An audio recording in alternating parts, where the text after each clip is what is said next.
Ochopo kindego ma bende wabedo ga godo ngeso ka ngeso e chenro ni mar Oimore, kuma bende wantiere koda twak marwa mar mine wacho. Kaka ing'eyo ni gisani skunde oselor, en yweyo noero ma bende biro kawo maromo jumbe 10 duto te chakre sani nyaka kanyero dwe mokwongo mano e higa manyien.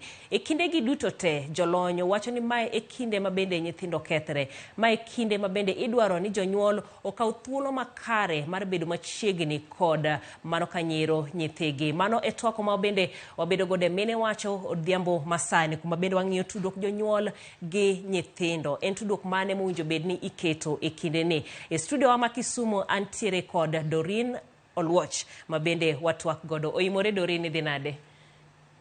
Adi maber ahinya Joel, erokamano kuom miya thuolo ni. Erokamano ahinya. Inyalo mana medo ulori matut gimitimo to gi kumiaye. An iluonga ni Dorin Oluoch, atiyo gi migawo maok en mar sirikal miluongo ni Investing in Children and Their Society.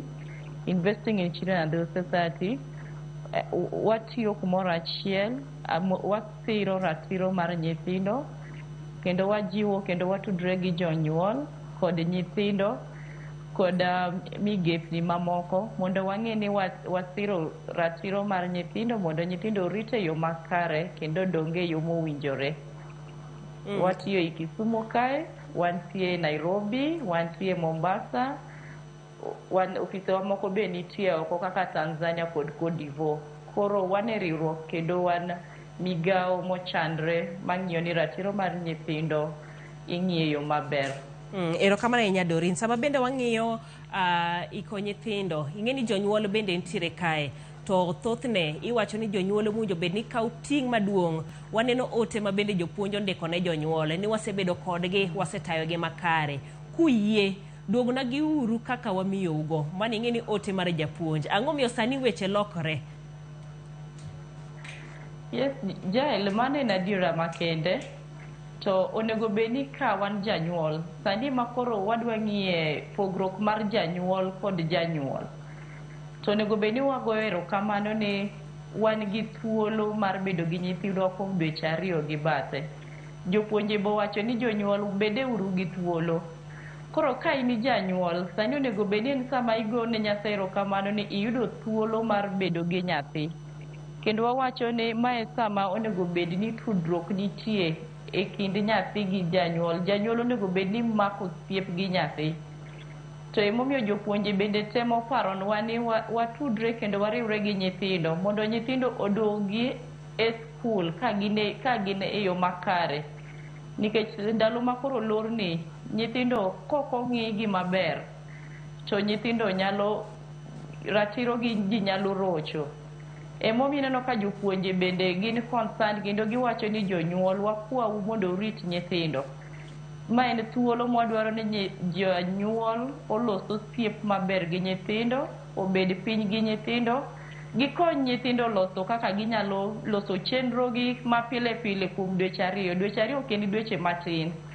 Ma kokibet gi nyathi piny miloso gi nyathi chenro, kochiewo to timo ang'o, bang'e to timo ang'o nyaka ang' piny nyis godhiambo, nyathi nyalo yudo thuolo madonje e yore manjore mamiyo ngimane ok bibedo maber. Koro emomiyo wawacho ni wadwa ni wajiw jonyuol mondo sani giloso osiep gi nyithindo, gitudre gi nyithindo, mondo ging'e kaka ginyalo chanore gi nyithindo maber. Mondo nyathi ong'e ni seche mochiewo en ang'o motimo, to ma timore mana ka janyuol oloso osiep gi nyathi maber, mondo ne kaka onyalo konyo nyathine, mondo nyathi bende one kaka odhi bedo maber e ndalo mar usani. Gi dho ma kizungu wawacho ga ni janyuol ote mondo chiw gima waluongo ni responsive caregiving ama responsive parenting. Kelo nyathi machiegni, bedo kode mondo ing'e kaka gimoro time tinyalo fwenyo, mikonye mine kaka ibiro kode machiegni, minyise yo makare monego bed ni obedo yo maber. Wawuondre kata ni nyathi sani kaka sani holiday, nyithindo ero simu, nyithindo TV nitie.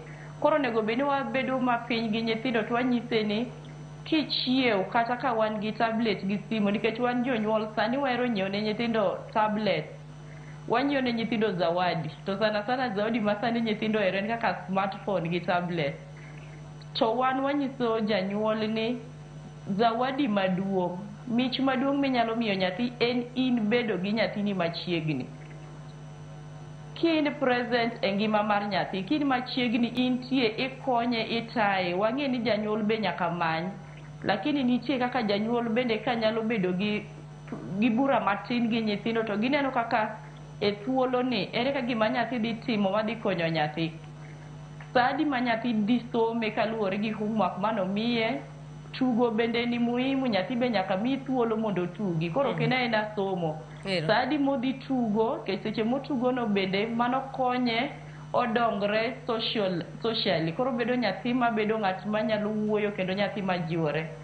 Somo bende kete seche moko yudo thuolo mar somo, mano bende konye kendo mano bende jiwe. Mondo kik wang' wiye wil. Wadwaro ni janyuol otudre gi nyithindo, gilos chenro maber. Kiseloso chenro gi nyathi kaka gimochiew, kaka odwa timo nyaka bang'e odhi nindo, nyathi bo bedo ni ok obi yudo thuolo mar timo gik moko onego bed otimo. Koro emomiyo janyuol nyaka bed e ngima nyathi. Dorin e wi mano, ngima nyathi e kaka inyalo konyo nyathi. Ing'e ne wi mano bende pod iseyo jonyuol mana kaka wacho kanyero ni sama nyathi nitiere skul to iwacho ni timbe ne beyo kendo en nyathi moriere. To thoth nyithindo sani wachore ni gikethore e kinde ma gintiere dala sama gintiere gi jonyuolgi. En ni jonyuol oweyo tayo nyithindo, jonyuol odich ahinya ko ging'i nyithindo kosango matimre. Jail man adiera makende, nyithindo ndalo ma gin e skul, jopuonjo ketogi machiegni kendo gitimo tich mang'eny. Kaka homework be ka giduogo to gin go mang'eny. To sama giduogo makoro wan kodgi e ot, en adiera ni ng'eny jonyuol ma pod kia ber keto nyithindo machiegni, oweya weya nyithindo, ok ng'e nyithindo, ok gimako osiep gi nyathi. Kech nyisowa ni nyathi nyaka imak kode osiep mondo ikonye mondo ikele machiegni. Koro ing'e ni nyathi ka wadhi waweyo, kaka niwuok gokinyi idhi e yor manyo, nikech manyo be nyaka wamany. Nyathi kako ochiew, ok inene seche mochiew, gimodwa timo seche mochiew, ting'e ni sate gimoro lawo like seche 8-10 nyathi ni yani akende godiochieng'. Koro nyathi nyaka wabed e ngima nyathi. Ka wang'iyo chikewa mag Kenya wacho ni janyuol nigi teko mar ng'iyo nyathi, mar miyo nyathi direction, nyaka guide nyathi. Koro onego bed ni wabed e ngima nyathi mondo wakony nyithindo kaka onego bed ni seche ma en e rusa ni, ang'o modwa timo e rusa. To bedo ni janyuol osebedo ni en janyuol modich, mane adiera ng'enywa wadich. Nyathi koro odongo adonga, to wacho ni nyathi ka ber to ber ka dongo ka yien. Kidwa ni yiendi odongo maber mondo mi fruits maber, nyaka ibede ing'i kaka iolo pi, ing'iyo kaka yiendi dongo maber. To yiendi ok bi dongo maber kok ing'iyo maber miolo ne manyiwa, miolo ne pi ma kapo ni tie wid matie bathe igolo. Mane kaka nyathi en, nyathi nyaka ibed kode machiegni mondo kineno ka kido moro dwa wuok, tineno kaka kidono inyalo taye e yo maber.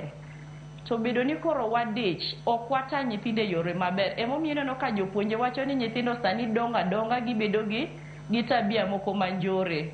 Koro wan pod watema jiwo janyuol ni kata kidich manade, ng'i kaka inyalo bedo gi thuolo matin kata ken godhiambo, ikony nyathi wa nyaka wa guide nyathi, mane gimi nyisowa. Kata muma be nyisowa ni nyaka wa guide nyathi nyaka mi direction. Koro ibedo kode bura tinyise ni mama, baba, kamagi nyinge miero, kiny gokinyi wapangre kodi ni idwa odiochiengi dhi bedo nang'owa. To nyathi koneno kiyiere kendo ikonye pango odiochieng', mana kaka e skul bende gin gi timetable. Koro ot be ber man gi chik, to en chik molos kumoro achiel gi nyithindo, eka nyithindo gi boluwo. Koro ng'e ni kata mama kata baba onge, tang'e ni kachiew tatimo ma, aloso rumna, amadho chai, akonyo tich kata mar ot, to kata timo homework, atugo matin. Koro ing'e ni kata janyuol ka ng'iduogo tipenje ni nyoro ne wawinjore ni kama kaka odiochiengi dhi bedo, be nobedo kamano.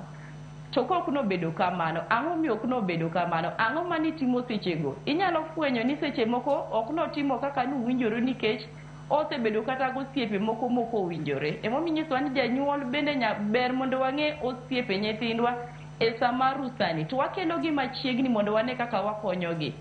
Kech kok wakelo gi machiegni osiepe gi ging'eyo gik ma gitimo, nyithindo bodongo adonga, TV ema koro miyo kaka gidongo, simbe ng'iyo kaka gidongo, gidonje TikTok, gitimo gigegi, koro janyuol nyathi dongo adonga ni kaka odongo. Mana kaka ibiro kaka nanyisi ni puothi kokirito midoyo maber, ok ibiyudo cham maber. To mane gima timore ne ng'eny nyithindo. Mano ni kare Dorina. Odongo adonga. Mano ni kare, to e seche ma iwache makare kabisa ni nyathi nyakilu kata chike ma imiye bende nyakilu mine ni ochopo kare. E wach machielo mano mar tije ma bende imiyo nyithindo, nitiere tije ma wang' wach ni ma kawaida ma nyathi nyalo time ot. To nitiere moko ma bende iseyo, kata nitiere jonyuol moko ma bende gionge nyalo, gintiere koda tije ma gitimo oko, nyithindo bende gioro mondo odhi otim tije kaka uso e kind mamoko. Ere kaka ipogo ni ma tich moromore gi nyathi to mendi bende koro ikalo tong'? Lero kamano kuom penjo no. Sama nyithindo nie rusani, sani be sama wamiyo nyithindo tije mamiyo gibedo jok ma responsible. To gima wan kaka janyuol nyaka wang'e ni wan gi pogruok mar tich mowinjore gi ngima mar nyathi kendo gi dongruok mar nyathi, to nitie tich moko winjore. Kaka wan Kisumo sani kiwuotho gotieno sani e street, iyudo ka nitie nyithindo matindo tindo ka uso sabun, wuotho goduma. Mano tich moko winjore mondo nyathi omi. Nikech mano tich ma owacho ni oketo ngima nyathi, oketo ngima nyathi atari. Gimoro nyalo time, seche gi makoro nyalo yudo ka nyathi nyalo bedo kidnap, ng'ato nyalo kawo nyathi to ng'ato defile nyathi, winjo nyathi no bedo defiled, kata gimoro amora nyalo hinyo nyathi. Lakini kochopo ne tije mane ot ma nyathi nyalo konyo tich ma bende medo konye ngimane to miyo bedo ng'ama kare kaka omedo dongo, mago to tije makare. Koro janyuol nyaka ng'e tije ka en tich mamiyo nyathi ok dhi skul, mano ok tich makare. Ka en tich mamiyo nyathi obet ma koro en koro otwere ot okinyi nyaka godhiambo, men koro tiyo atiya ka punda, mano ok tich makare, nikech mano tich mahinyo dongruok mar nyathi. Nyathi onego bed ni wamiye tich moromore gi ngimane kendo moromore gi ike, to kodongo to bende ohero tijno. Ing'e ni ng'enywa wamiyo nyathi tich to wanyise ni aduog ayude kokitimo tijno.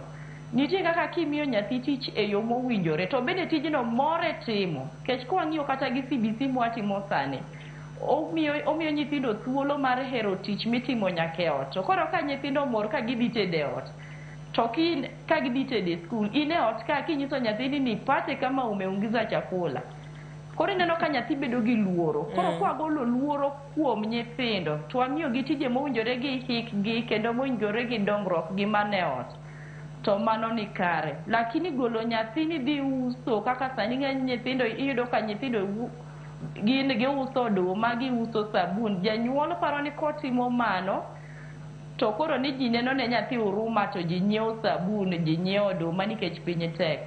To sani watemo wuoyo gi ji ni nyathi kiyudo ka uso sabun, nyise no odhi onyis min ngima mondo obi ous sabun, nikech ngima mar nyathini nyalo hinyore seche migole oko nene modhi omanyi. Wuogi manyi, iwe nyathi oti tich moromore gi ike e ot. Erokamano ahinya. Dorina, mana mapiyo piyo ka watieko, nikech koro inyisa ni wadong' mana gi dakika matin to chenro rumo.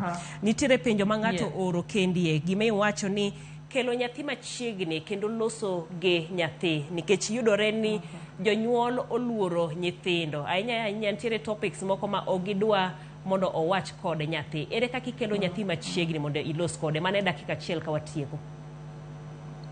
Erokamano Jaila, kelo nyathi machiegni, wadwa ni wajiw jonyuol ni nyathi ochak wuotho go katin. Luoro nyathi biro ka janyuol nosewe wuotho gi nyathine, koro nyathi odwa ni ochak tudrego kata kosechopo higni kata 15, eka odwa ni ochak. Koro ber kichako wuotho gi nyathi chon mondo ibed osiep nyathi mondo ing'i gi nyathi. To kineno ni nitie gimomiyo iluoro nyathi to nitie wach miparo ni nyathi onego bed ni ng'eyo kata kaka onego bed ni twak gi nyathi e yo makare, tineno kiluor. Wan migape nitie kata Department of Children nitie, inyalo chopo ne ng'ato mineno ni nyalo wuoyo gi nyathi kata nyalo neno kaka nyalo riwore gi nyathi. To maduong' watemo nyiso jonyuol ni chak wuotho gi nyathi chon mondo nyathi ing'igo mondo kik ibed maluor wuoyo gi nyathi. Lakini kiwinjo kiluor, bed gi thuolo mondo ing'i kaka inyalo konyi, ing'i ni migawo mane mantie matiyo gi nyithindo, masiro ratiro mar nyithindo ma in go machiegni, manyalo jiwi kendo nyalo konyi kendo nyalo wuoyo gi nyathi e yo midwaro no wuo kodeno mondo kony nyathi.